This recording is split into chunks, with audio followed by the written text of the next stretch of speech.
One, two, one, two. It's your boy Abdul-Salaam, aka Brother Jabril. This is Exposure.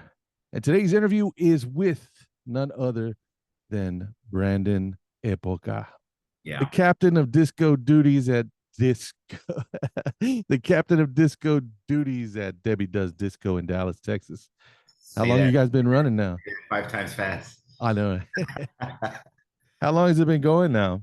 Oh man, so the original concept when I thought of the idea was in 2012.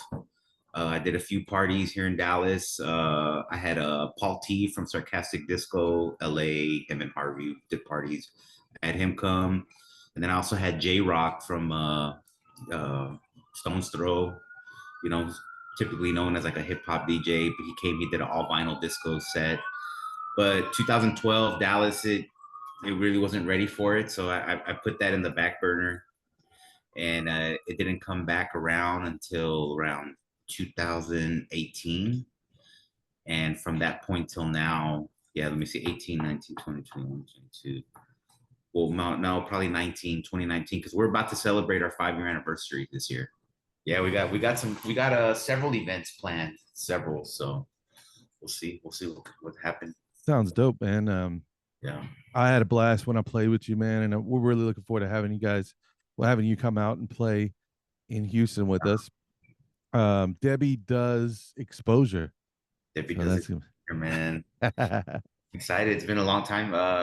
Yeah, probably same like probably 4 years since I've been in Houston.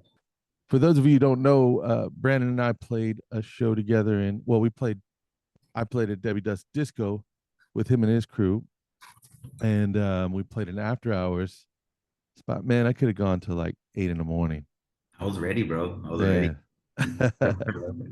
We had a blast. And of course, Exposure is primarily a locals event, but every once in a while we will invite people from out of town to come bless us. Yeah, man, I'm honored. I know you know, you sent me recordings of what you do over there, and all the music sounds great. I know there's a lot of very talented DJs in Houston, and I'm just excited, honored to be able to get out there and share some music with you guys. Yeah, Uh, man. I've got some tricks lined up too. Uh-oh. Yeah, Uh-oh. yeah. Bring some Oh, it bootlegs, is. man. Bring some No, bootlegs. man, we played the jams here in Dallas. Man, we play some jams, dude. I had a blast, bro. I can't tell you, it's been a while since I've had that much fun. That was a lot of fun. I remember at one point we were in the back and I was talking to you and I was like, very just, it was surprising to me. I was like, dude, this is the first time that I've played a whole set. I didn't play one crivet.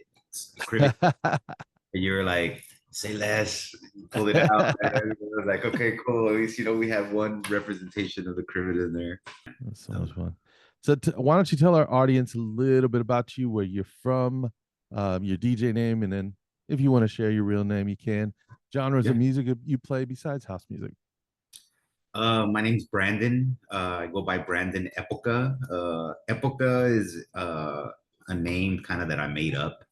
I had a shoe store in Deep Ellum. I opened up in 2014, and it was called Epocha Shoe Gallery, and it's like a play off of the word epoch, which an epoch is a time chosen as a particular beginning of like a new era. And I was going through a new era in life, and I knew I wanted to open up a sneaker shop, and it ended up being more than a sneaker shop. It was a shop, and then I also had a gallery that I'd host art shows in the front, and it was a good time. And so then the name just kind of stuck. Everybody would, on their contacts, it would be Brandon Epocha because of my store. And at that point, I wasn't playing records. I had everything in a storage, man. I didn't touch them for about 4 or 5 years, and then the store closed. It was a good run. We were open about 4 years, and then that's when I found the music again, and that's how Debbie started at this, on this second 5 years. But I'm originally from El Paso, Texas, baby. As far west Texas as you could get, very, very, very, very little tip back there. And I was,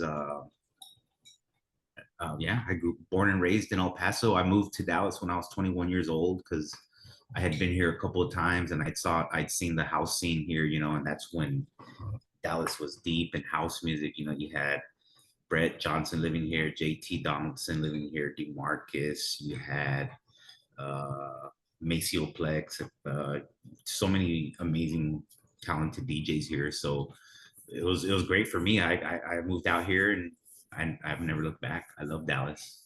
It's been great to me. Yeah, I think few people understand how rich the Dallas scene was back then.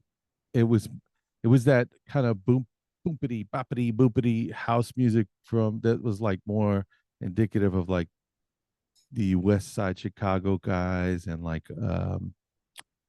your West Coast people, your Mark Farinas, which of course that crosses between Chicago and the West Coast.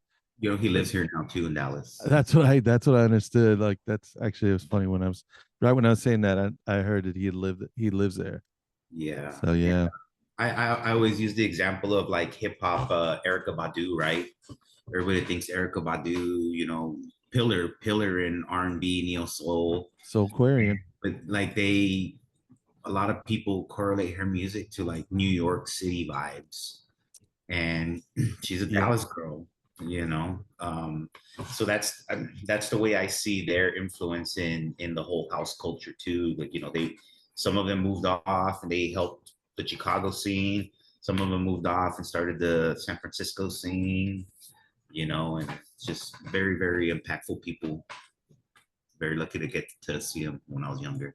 Yeah, especially Erica has a good connection between Dallas, of course, and Atlanta because this is Mhm. where the Soul Aquarians were created, right? Wow. Okay. Um, Yeah. and but she came onto the scene by playing at a cafe, and I knew I was going to forget the name. In the Fort Greene neighborhood, there was a famous cafe that was where all the kind of beatnik, Afro beatnik people were, poetry, hip hop, lyricism.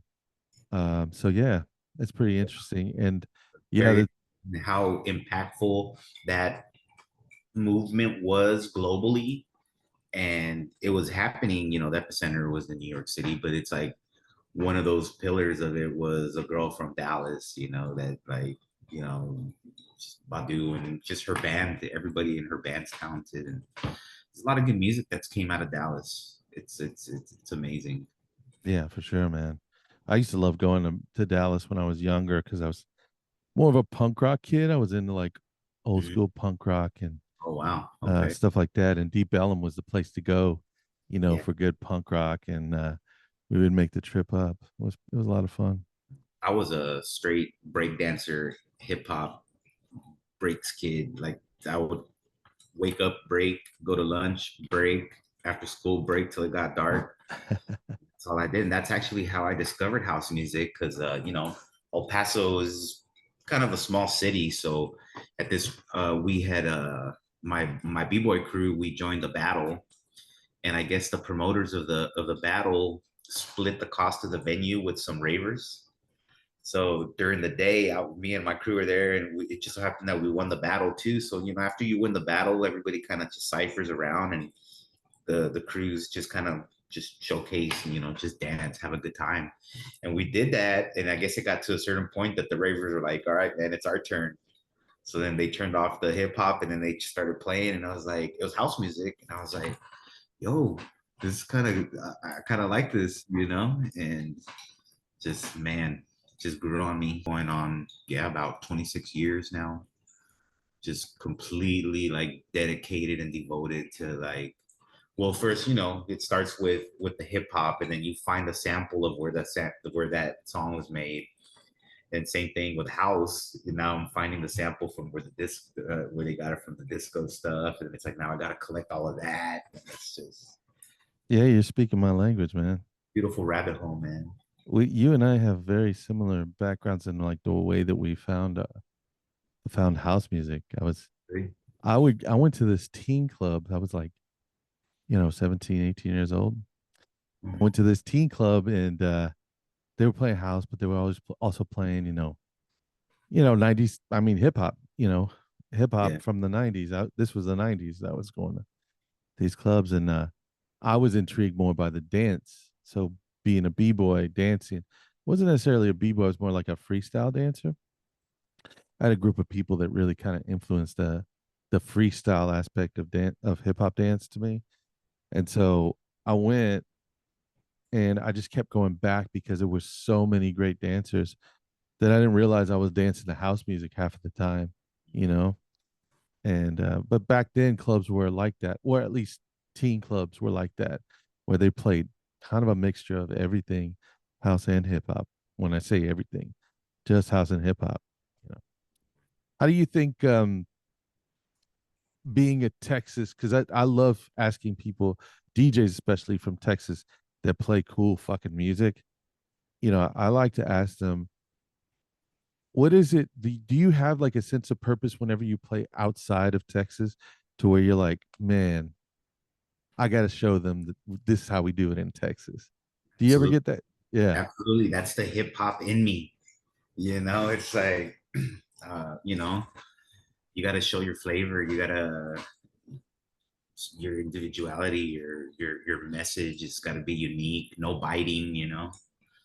that's I'm right. that's just the hip hop in me, man. So absolutely, I want to go out there.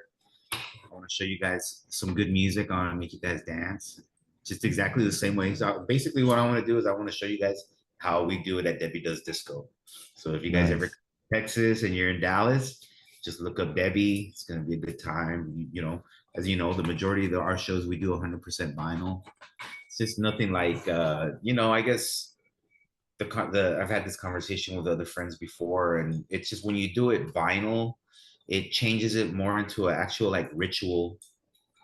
So it's like just more special, and it gives the chance for the Holy Spirit to really come in, because everything's being honored, and it's like a ritual. Yeah, So it's more. I don't know. I with vinyl, I could feel it like in my fingertips. The music, especially if you have a good mixer and a good sound system. So it's great, but I know times have changed and I gotta stay up. I like when I do these interviews. I don't know if you've had a chance to kind of run through it, but I like to ask a question Yeah. of all DJs, just to kind of get a deeper dive into your motivation. So I like them to complete the sentence, I DJ because. So why would you say you DJ? You DJ because why? I DJ because I want to create an experience where people could remember who they are, because it's happened to me before, and like my most spiritual experiences have never been at a church. It's been on the dance floor, and it's like I feel like in the dance floor in the right situation with the right music, set and setting, uh, it kind of gives a chance for like all this things that you're receiving from all over the world, and it's like you could just shake it off and you remember it's like, okay, you know, Yeah, so I like that. that's my goal. Dude, that's cool. Yeah, I get it because sometimes you do. It's just like the way the world works, right? You end up like getting caught up in the rat race and doing all the things that you feel like you're supposed to be doing Yeah. because you're at that point in your life. And And then you come to a place where you just like are uninhibited. You have the ability to just kind of be yourself. And then you're like, yeah. oh, fuck, there I am. I And like I that. know, and I know you know what I'm talking about. You play a certain song and then you drop it and you just see that moment of like somebody's like just surrender, like just like with us, like it's like, all right, I did what I needed to do, and it's like it's like you just try to get it to each part of the dance floor, and I do yeah, like that about your crowd. They understand what a DJ is doing. Don't get me wrong. I don't think that, I don't necessarily believe that there always has to be some sort of reciprocity in an emotion from people. Sometimes you could be listening to something from behind and just be like, oh, I like that. But I like that your crowd is very much into the things that our style of DJing does. yeah, And so they understand what it is that we're doing and we're trying to convey that emotion. the extra bit of the song or whatever, they're Yeah, there for it. That's cool. they appreciate it. Foundation Room is kind of a destination when it comes to being a venue. It's not like in Deep Ellum where you could kind of bar hop. So if Right. people are going there, they're gonna pay for parking. They're gonna go walk up the elevator, go through all of that because they want to be there. They're really excited to be there. It's I'm super excited to play because it's like one of the few gigs that I've ever had in my career where you could play whatever you want and they're gonna love it. Like Yeah, that's great, man. one set I'll go from like a Carl Craig song from last year to Double Dutch Bus, to man, doesn't matter, man. And at the end of the night, ended off with some, Gloria Gaynor, and you could do that. You could do that there, and people love it, and they're very responsive. They're very connected to the experience, and that's really what it is. Everybody always asks, like, who the fuck's Debbie, man? No, that's what Debbie is. It's that experience. Right. It's also funny to me as being more I'm being I'm on the cusp, right, of being Generation X, millennial and Generation X, and I know Debbie, Debbie does. I know what that's about. Oh yeah, But yeah. I like how cheeky it is because like even if you don't know like your identity, your signage, the people that are around you, it's just like this kind of it's like sexy, but not too much, Yeah, Um, it's it sexy. can be if it wants It, to be. I mean, it's I heard sexy. some stories. Yeah. Oh man. Yeah. There's been stories, but for the most part, it's a safe space. Yeah. It's very demure. It's very demure. Yeah. Very demure. Shout out demure, by the way. For real, man. Taking over everything must. Oh man, it's hilarious. I love it. Yeah. But it goes a lot. Demure is a very good word to reflect on. Yeah. We could see a lot more of that for sure. Who would you say supported you the most through your kind of metamorphosis into becoming a DJ? Oh man, honestly, my Debbie Does Disco crew. I have, you know, what we do with Debbie Does Disco. Like I said, nobody is Debbie. It's just you hear you hear about meeting somebody and it's like a needle in a haystack. Right. And like I've met a handful of needles of all very extraordinary individuals that are very creative and passionate about the music and they help me, where it comes everything from the decorations to the themes of the party to what the napkins are going to look like, what the cups are going to look like, the sound, like everything's thought out. And that's what creates that chance. Like everything's safe, everything's thought out, even the smells. And, if you look at our Instagram, you'll see, we're all up in there trying to be as creative as possible and just honor the music as best we can. It's really special when you can have people that are common minded and ready to kind of support something and Yeah. throw everything behind it. But is there a particular time of day or situation that you feel really kind of strikes your creativity where you feel the most creative, or is it mainly just like when you're on the when you're in the booth? That's two different things. Just when I'm here trying to be creative, 2 o'clock to 4 in the morning is gonna be my crunch time. Like, Really? just yeah, I could yeah, that's the best time. When I'm DJing though, especially when it's like a long thing, like I yeah, I don't remember it until like a week or two later. It kind of starts coming like memories. Oh yeah, I played this record. Oh, I played that song. Oh, I remember when what's his name came through and said like, but during that time, like I'm just zoned. I'm Right. zoned. I'll, uh, I'll just bring as many records as I can and I'll, somewhat have them organized where like I know this is going to be more kind of a classic thing. This is going to be kind of more like a Detroit techno type stuff. This is deep stuff, but other than that, it's just go with the flow, and just be a vessel. Yeah, Yeah, I dig that, man. I've never programmed uh, DJ sets. Like I'll have like maybe two or three songs that I know it's like at some point or another tonight I'm gonna play these songs, but you know, I like to just go with it. Yeah, I had this discussion the other day actually. The only time I plan mixes is the only time I plan anything is whenever I'm making a mix. Like I do a little radio show Yeah. and that does pretty well. And so, like, my 10 listeners, they're getting a curated thing that I felt like this moves me, this speaks to this tune, et cetera, et cetera. Or Mhm. it's a harmonic idea of Yeah. just like having this long kind of like we're staying in A, we're staying, we're rolling up into B, all this like just kind of creating this, just like a drawing, like an abstract painting, but with some kind of taste to it.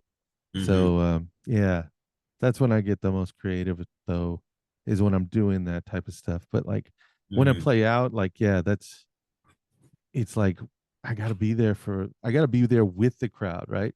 I can't pretend like I'm gonna be with them and put some pre-made bullshit together. And then when I get there, I'm like, no, I don't feel this from this crowd. And you just gotta be good at that, right? You gotta be good at like getting away from like what's up here and then move it all down here and then go, all right, Yeah. let's see if we can connect with Exactly. people. Exactly. What do you think music has taught you about yourself? What do you think it's given you through your life with it? It's definitely saved me, like through a lot of hard times. But I mean, what it has taught me is probably how deep the levels could go on everything, and how that could really just matter on your own capacity. There may be things that you can't comprehend because you just don't have the capacity for them yet.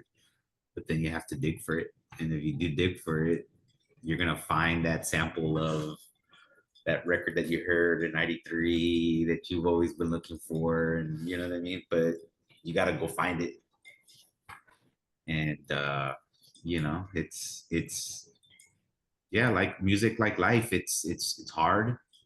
It's a constant struggle, but it's very satisfying. And at the end of the day, it's about love. So I did want to talk to you a little bit about your background. You're Hispanic, uh, am I yeah, correct? And Mexican American, 100%. nice. So my parents are Mexican, right? So for me, I grew up listening to soul music, and I listened to like conjunto, tejano, norteños music. That was what we listened to in our household. But I was like so anti whatever my parents did, so like I got into punk rock. But Yeah. then later on, soul music just stuck with me. But I find myself nowadays like, and this is like, and I know it gets this group gets memed a lot, but Los Tigres del Norte, you know, for me, there's music like that like one after I started really listening to music and like wanting to understand what they're saying. Like also I grew up, in the military, so I didn't Mm. speak Spanish when I was a kid. I learned Spanish later. My wife's family's Hispanic as well, straight from Mexico. So I mean, I had no choice. Anyhow, so the man, I lost my point. The Tigres. Oh, Los Tigres and Norte. Okay, I'm gonna pause. Okay, so my wife's family is they're immigrants, right? And they came over without papers. Yeah. When I hear this song, "De Paisano a Paisano," it is one of those songs that like strikes a chord for me like every single time. and I know that ostensibly when people listen to that music, they're like, oh, just like goofy music, goofy Mexican music or whatever. Mhm. There's just so much more to that that goes deeper than just like, the music of a campesino, music of like a poor person or somebody working the fields, but also like the sound of struggle, and the sound that echoes through people of color in every Mhm. part of the world, Yep.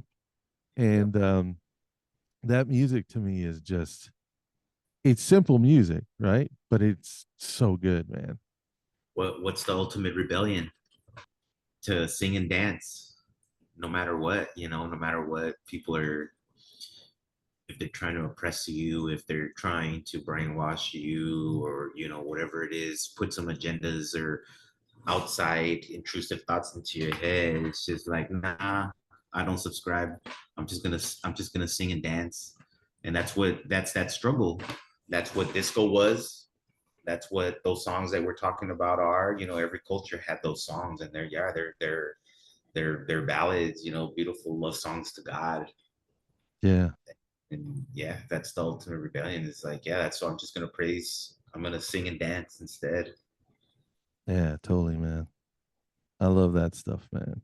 Yeah. I find it in everything too. And I find myself like, man, I wonder if I could make this work in a house set. Yeah. Even if it's not a house, I'm like, oh man, like I Yeah. really like what the selection crew and I'll do it with Debbie Does Disco, man. Like what's it called? The Texas Tornadoes. yeah. I played that in one of my sets. Hey baby, ¿qué ¿Qué pasó? pasó? Thought I was your only vato. Yeah, everybody went nuts, man. It's That's just great.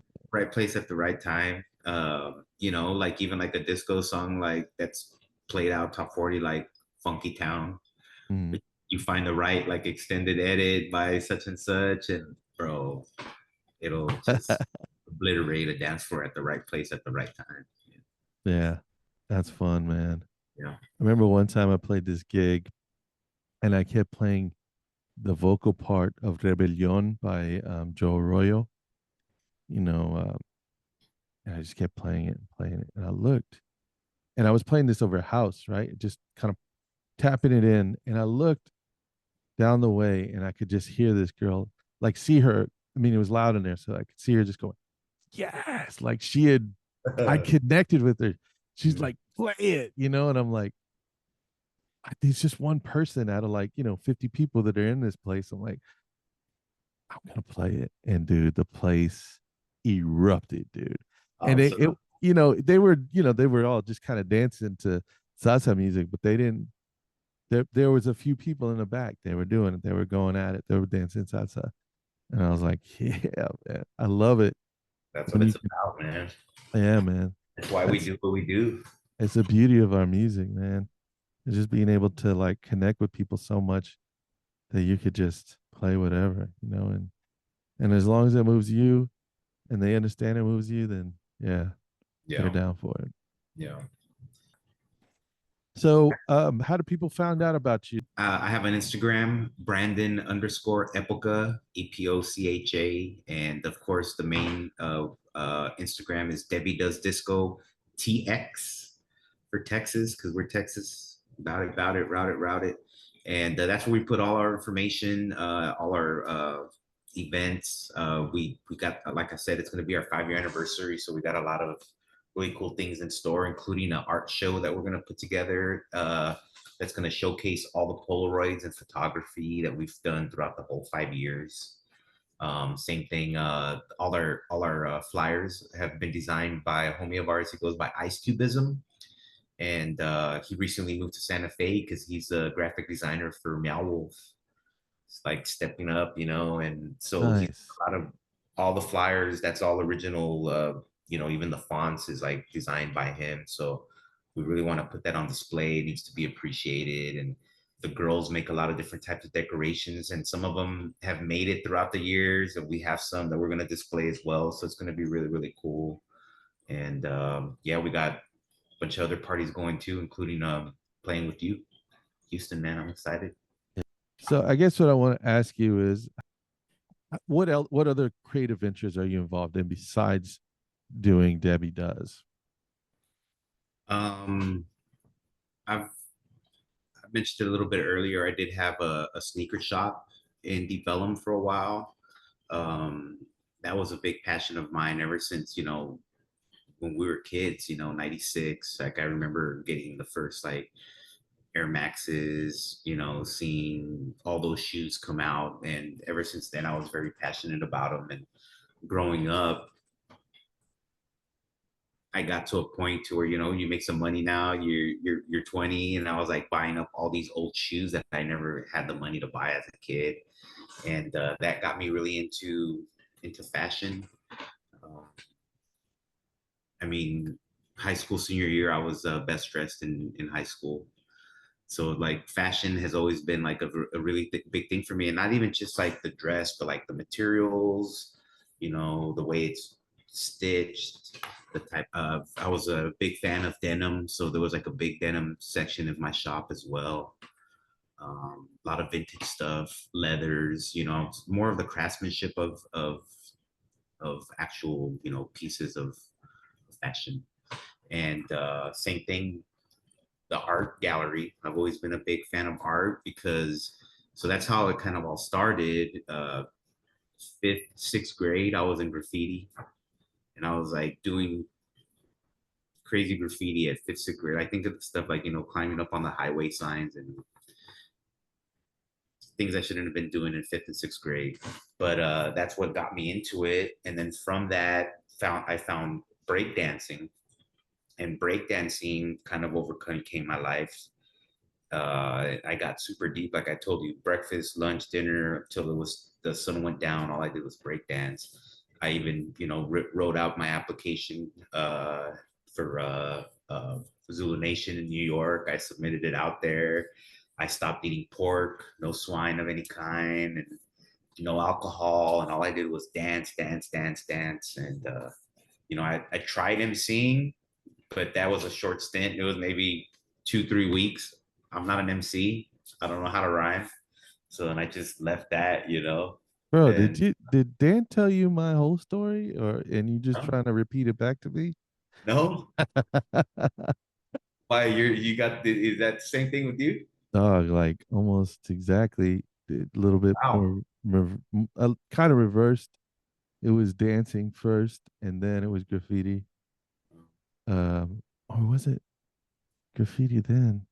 No, it was dancing first, and then I met a bunch of friends that did graffiti, and I thought it was a graffiti artist. And these guys were like crazy. One kid was from Germany, so he's doing that 3D kind of twisted, Mm, style, and wow. yeah, yeah, that's crazy. It's funny. Like as I was listening to you, I was like, this guy is like saying my story, like only a little bit different. It's crazy. So here are all little details that are kind of cool. Very unique to my experience. So I'm from El Paso, far west Texas, 98% Hispanic probably. Yeah. But in El Paso, there's a military base called Fort Bliss. So it just so happened that the high school that I went to was the school that all the military kids went to school. So I'm in this 98% predominantly Hispanic city, but my high school is everything. Like one of my best friends was a dude from Japan, and there was everything, everybody. I met a bunch of really cool people from UAE, and that's how I found breakdancing. And so border town, to Juarez, my parents were separated. My dad lived in Juarez, so on the weekends when I spent it with my dad, so Friday, Saturday, and Sunday I was in Juarez, living Wow. like a Juarez, like it's different over there. I mean, Of course. my family, very blessed. They're not poor by any means, but it's still like you're in Mexico. So it was like on the weekends I'm in Mexico, and then I come to school, and I'm in this like multicultural high school, like doing all this breakdancing and graffiti and So, and then I'd leave high school and even talking to my kid, like the kids that are in my neighborhood, talking about stuff that they didn't even know what. You know, I'd be like, "Oh, did you guys see the new Jordans?" And they're like, "Okay." You know, especially even worse when I went to Juarez with my dad. Right. They didn't know anything that I was talking about over there. And I remember him picking me up, and I'd have my linoleum. Open up the trunk, Dad. Throw it in the trunk. Get there, and I would just break dance all day, every Just day. practice. Yeah, in El Uh, Paso, man. So it was a very unique I went to experience. art school with the guy from El Paso, Oh, nice. and I can't remember his name. I wish I could remember his name because he was one of the dopest graffiti artists I'd ever met. So I got kicked out of high school, but I was already kind of like I failed once or twice, and so I had for me in high school, I just was no longer connected.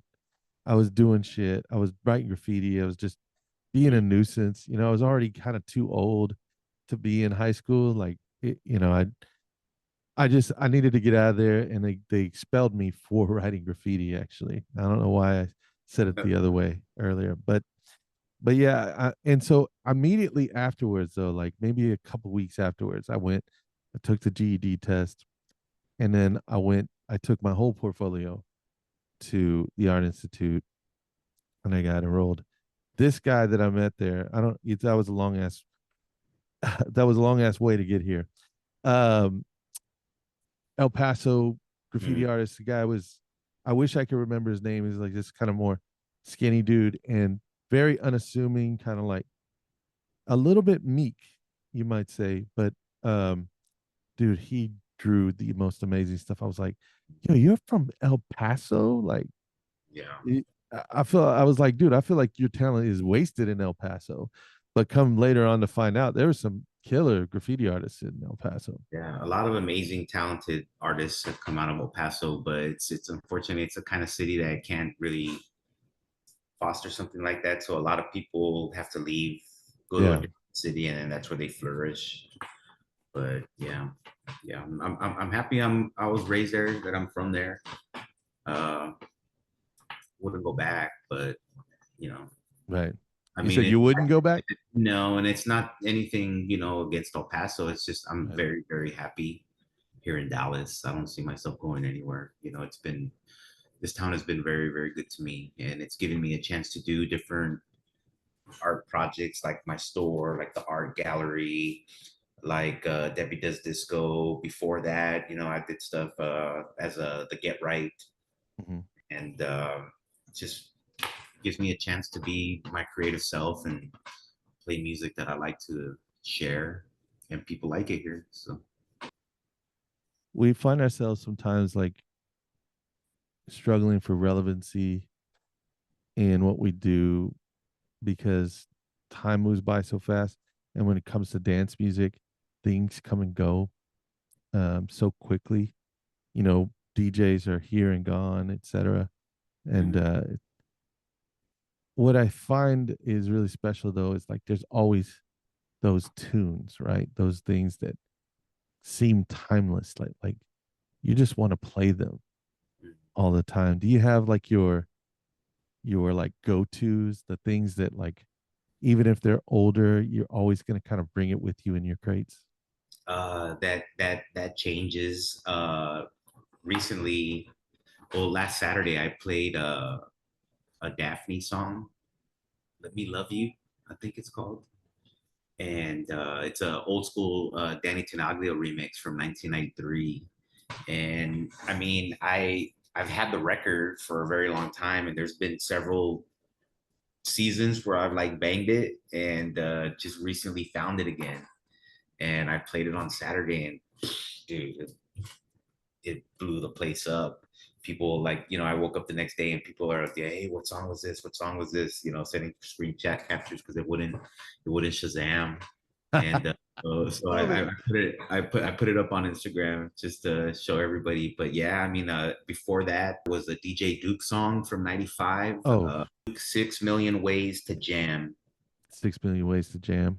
dude. It's a great song. Maybe even But overlap it. I think we were talking about relevancy. I don't care about that anymore. I think I think my duty is to bridge this gap of like these songs, like these ones that we're just talking about, that kind of get lost.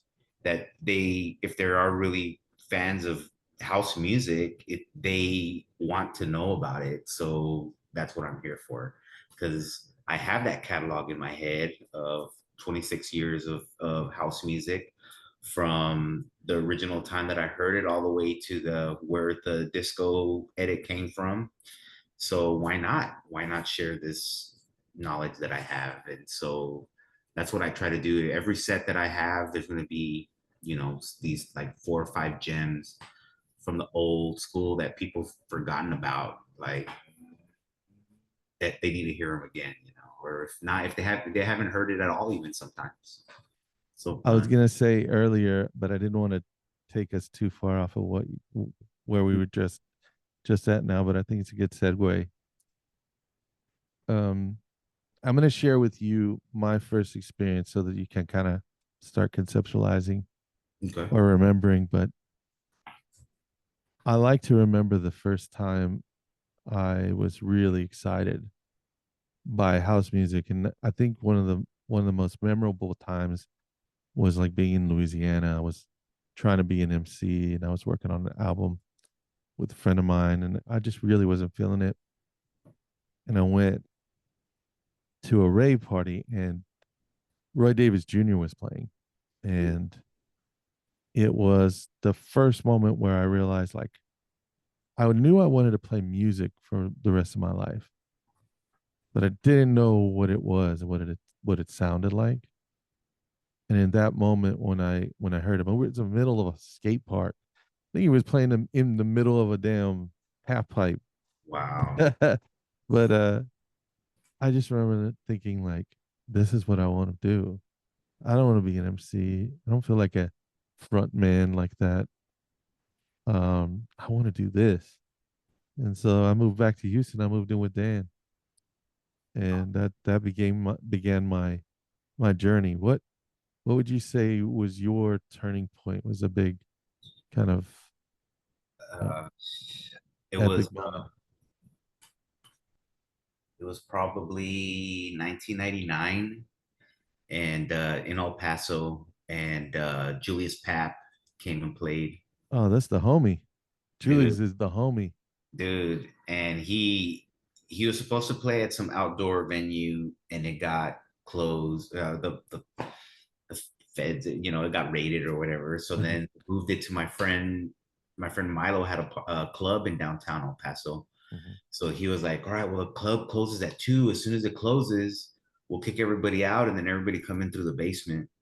And it was funny. It was this long line of ravers waiting outside the door, and everybody's like walking out while they're walking in. To then there, people walking out are like, "What the heck's going on?" But dude, Julius probably played till like 11 o'clock in the morning, and magical. Like to this day, that's probably like the best party that I've ever been to. But yeah, I seeing him was that night for that extended amount of time, that's when I was like, that is what I want to learn how to do. Like that is what I yes, yes. And then it was just full. And you were kind of talking about it earlier about like, you being raised, and because we're from Mexican descent and our families are listening to that stuff, you kind of rebel against it. You're like, no, I don't want to hear none of that. Like, everybody had their Walkmans in high school. What are you listening to? Oh, I'm listening to the new Dr. Dre. Oh, I'm listening to the new Ice Cube. What are you listening to? And I'm like, oh, it's this, yeah, Julius Pap, Mushroom Jack. And they're yeah, like, what? What is that, bro? But yeah, it's it's just different. yeah. I uh I can't believe we're gonna make this reference, but there's a movie because I'm Mexican American, right?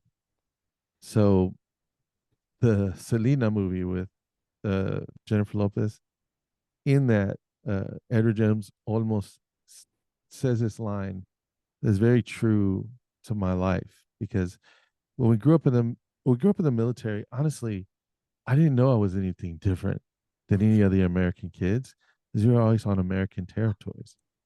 It wasn't until I moved to Texas that I realized like I was not Mexican enough to be Mexican, and I was also not American enough to hang out with the white people, you know?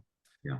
And the closest friends that I had, I tried to like, find that my tribe, and it just so happened to be this group of people who are also kind of in that same level of like limbo, cultural limbo.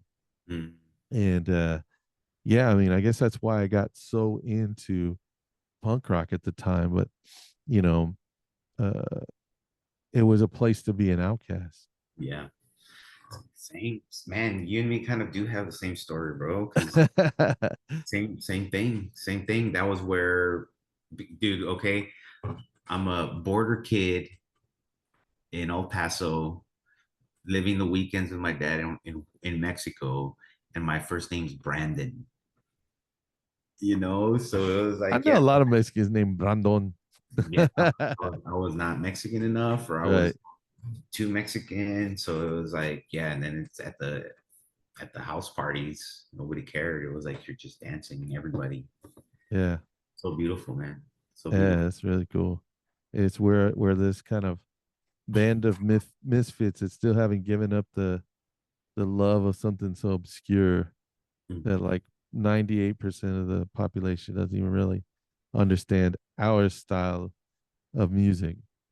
Mm-hmm. But we're okay with that Yeah, because it's the thing that calls to us, right? yeah, definitely. If they find it, they'll find it. Yeah. I did have this like click hopping moment in my life, but I always ended up coming back to underground music. It just nothing worked for me. Like I try to hang out with like all the gangsters and all that stuff, and the suburban because I grew up in the suburbs, so it's like like suburban gangsters and guys like that, and I'm just like I don't even really like these people. I'm just hanging out because I feel like this is where I'm supposed to be, but Yeah, I, it always just came back to like going to underground hip hop clubs or going to listen to house music, some in a way, I kind of feel like I missed out because I got so engulfed in house music and disco, like all those Mexican songs, oh, like I had to relearn them, or like I don't know how to dance cumbia. right. I should, because it was like that was all everything that my family was doing. Well, But it's watch your just I was machine, like bro. Watch your I was on machine. another. I mean, I could do this. You know what I mean? Like when they're doing it, like the whole. Yeah. I don't know how to do that, and dude, I would have so much more game, but I didn't learn how to do that. And then even that, like same thing, like you said, you go and you hang out like with some friends, and they're more into like down south rap. They're like singing UGK, they're singing 8 Ball, like all this Yep. all that. I didn't I never got it. And they're like, you don't know Same. this song, You're like, hey, listen to this Most Def, Yeah, or yeah, listen exactly. to Like, this like this, MF Doom. This is MF Doom. This is hip hop. And they're like, nah, that's not hip hop. This is like, yeah, whatever mainstream stuff that was on. And I'm like, nah, dude, you don't get it. the Yang Yang twins or Yeah, so. Yang Yang. Yang And Yang can, so I never really, so I missed out on a lot of that stuff. But I mean, I wouldn't change it in any way, you know. damn. That's cool, man. Yeah, We should have kicked it more when I was over there, because then we would have had a lot, all this. But I'm glad we did it now because now we get to kind of like put it out there for everybody to see. yeah, yeah. You And it know? was it was it was cool to it was really cool to play with you, man, because Dan speaks the world of you, Yeah. and so I was, and I respect. I mean, Dan's an amazing man.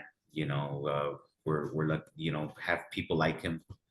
And like we said, like we needle in the haystacks, you only meet like so many of those, and we're like so blessed. It's like him, you, the Debbie Squad, Jaron, Payton, like just like all these people like they're very extraordinary creatives, passionate about the music and stuff, and we're able to create cool shit like this, man. All right, my man. Well, I'm gonna edit the fuck out of this thing because I think we've gone for like 2 hours. It was fun. Yeah, man. You got any final shout outs to give to the people? Just big ups again to all my Debbie Does Disco family, all the Debbie Does Disco dancers, just the Dallas house music community, and Houston. I look forward to meeting y'all, dancing, sharing my music with you guys. I've got some stuff in store that I'm sure you guys are gonna love. So we'll see you guys soon. Yes, sir. That's Saturday, August 24th. That's gonna be my birthday weekend. Oh, Yeah, man.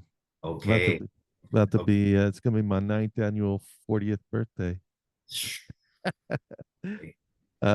So yeah, so that's gonna be Your dope, ninth man. annual? Yeah, 49. I just had my third annual for you. Yeah. Yeah. So yeah, I'm looking forward to it as well. I think the Houston crowd is ready for you. And yeah, so we'll see you there, my man. All right, brother. Thanks for spending your time with me, my man. Yeah, man. See you soon.